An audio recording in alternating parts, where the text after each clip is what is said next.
Les autorités suisses se sont réjouies de la venue de Trump. Eh bien, ce n'est pas notre cas.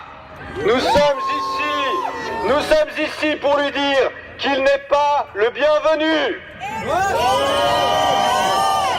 Ces derniers temps, les médias ont beaucoup parlé de sa santé mentale, mais nous aurions tort de croire qu'il est juste un fou arrivé un peu par hasard à la Maison-Blanche.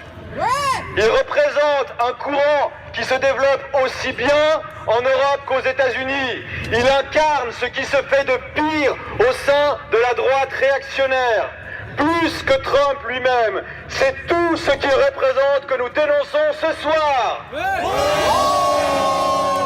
Car Trump, c'est le racisme. Il a fait exploser le nombre de renvois de migrants. Il a multiplié les attaques contre les étrangers, les musulmans, les personnes originaires d'Amérique latine. Merci. Trump, c'est le sexisme. En plus de ses remarques dégradantes et violentes, il a privé des milliers de femmes de couverture maladie en cas d'avortement.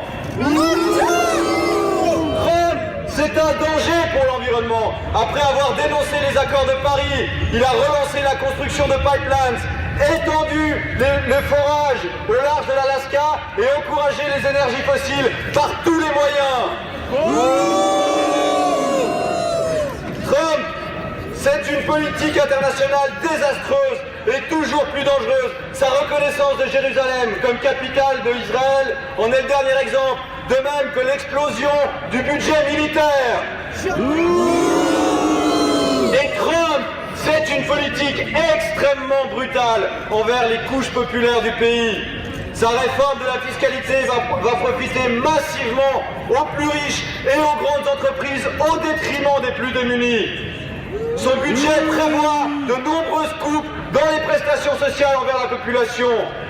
La réaction enthousiaste du gouvernement suisse est donc compréhensible à l'heure où les politiques d'austérité se multiplient ici aussi. Et c'est en se mobilisant, en créant des solidarités au-delà des frontières que nous pourrons porter une alternative. Et nous n'avons plus le choix. Le capitalisme en crise favorise toujours plus l'émergence des monstres dont Trump est un triste représentant. À l'image des femmes qui ont manifesté encore le week-end dernier par dizaines de milliers à travers tous les États-Unis, à l'image du mouvement Black Lives Matter, à l'image des mobilisations massives des salariés, nous devons nous mobiliser, faire entendre une autre voix contre Trump, contre le forum de Davos et contre le néolibéralisme.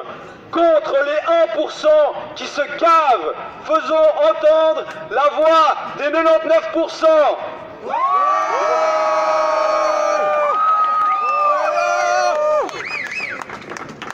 Merci.